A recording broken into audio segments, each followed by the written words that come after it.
Your same habits that you have now are going to be there if you get a lot of money tomorrow.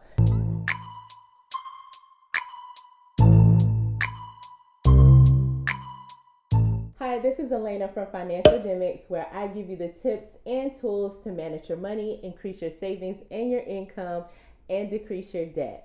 And today we are talking about 5 money myths you should ignore. So if you're looking to get your money right and build a strong financial foundation, then make sure you hit that subscribe button below so you don't miss another one of my weekly uploads.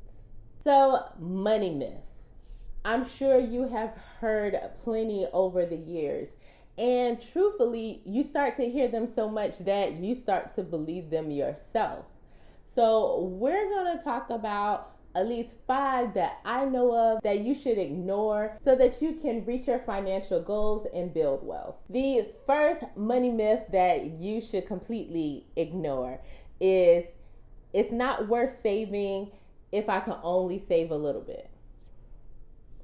Y'all, if you're new here, you don't know this, but people who have been watching my videos for a while know that I completely believe in saving with a small amount of money first because you're looking to build a habit. Remember, money compounds, and as you're building over time and you're consistently putting money into your account, that account is growing. And so when you actually need that money, whether it's for something unexpected or if it's for a trip or something, then you would actually have that money in your account. And believe me, unexpected expenses, they feel a little different when you actually have the money to spend. There is a sense of frustration still, don't get me wrong, but there is a sense of relief that at least you have it. The second money myth that you should completely, kick to the curb, when's the last time you heard that? I haven't heard that in a long time, is I can budget in my head. Nah, you can't. It don't work well. Ask me how I know. Yes, you may have an idea of how much you are spending, but you really won't have an idea of what areas you can possibly improve or where you actually have extra money to truly use for things that you want to use them for. So that's what budgeting does for you. It's just an estimate of your income and expenses, and then you go back and analyze, how did I really spend? And I do have the extra money that I want to invest into stocks, or I do have the extra money that I need to pay off debt. Oh, I do have the extra money that I need to put aside to go out of the country next year. That's what budgeting does for you. Budgeting also helps you give every dollar a name so that you can put all the stuff you love to do actually in your budget and still reach your financial goals at the same time. The third money myth that you should completely let go of, forget, sayonara, bye-bye, is I don't need an emergency fund because I have a credit card. Yeah.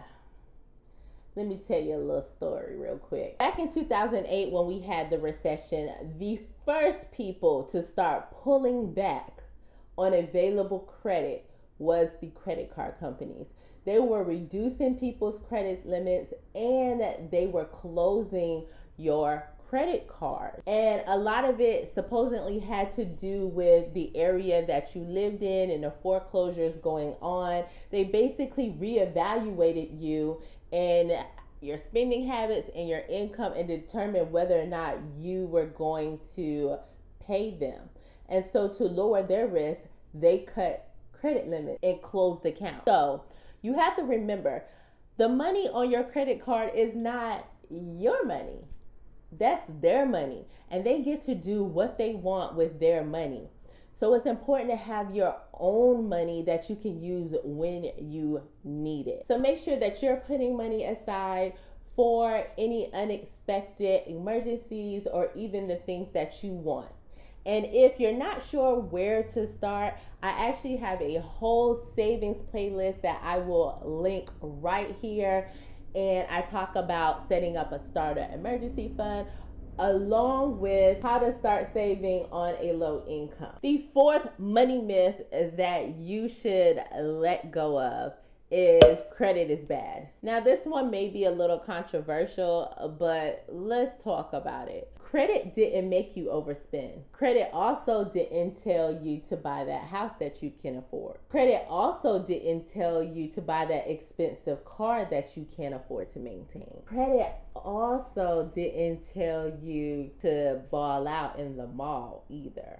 If you're going to use credit, you really have to learn to use it responsibly. That means making your payments on time, keeping your spending in check, so you don't want to max out your credit card. You definitely want to keep your credit card balance under 30% of your actual credit limit. And if you're looking to buy a house, it definitely should be 10% or below. But you really just want to use your credit card and then pay it off immediately to build good credit. Because when you have no credit or bad credit, you actually end up spending more money for either the things that you want or you actually need. And that happens because you look risky to the people who are granting you the credit. Because remember, they're looking at your income, they're looking at what other credit you have. If they feel like you're risky, they either may not grant you credit, or if they do grant you credit,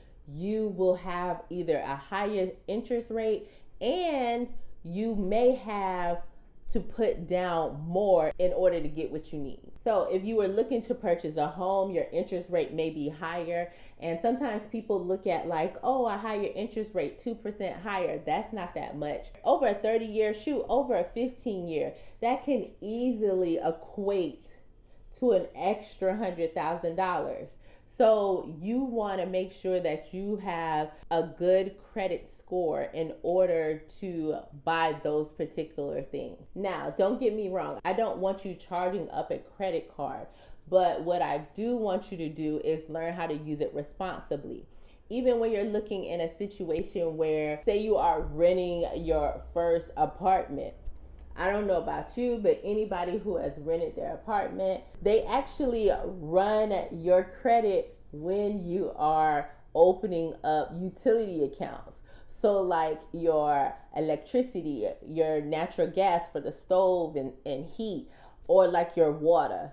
They actually run your credit. And if your credit is not good, they actually charge you a deposit. So if you don't have credit or you have bad credit, so you'll have to put $200 down for electric, $200 down for natural gas, $200 down for water, so you could take a shower. That's $600.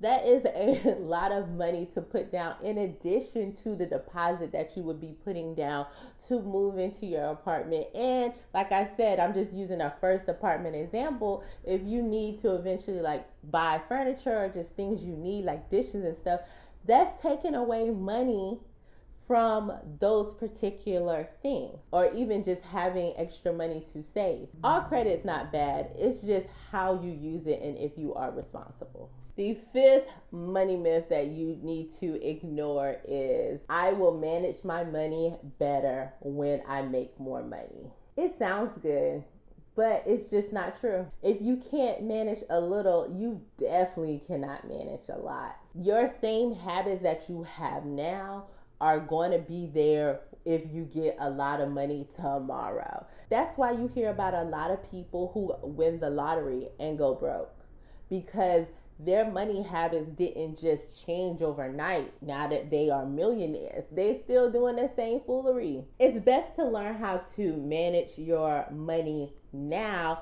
while you don't have as much money, so that it's so much easier when you have more. And in order to do that, you really need to create a plan for your money. By creating a plan, you can actually see how you're spending your money. And if you're not sure where to start with creating a plan for your money, then make sure you click on this video right here where I show you how to create a spending plan for people who hate to budget? In the comments below, let me know a money myth that you have heard of before. If you like this video, please hit that like button and share it with one of your friends. And if you have not subscribed to my channel, go ahead and subscribe to my channel now. I upload on a weekly basis. And if you are looking to improve your money management skills, then check out these two videos right here, and I will see you next week.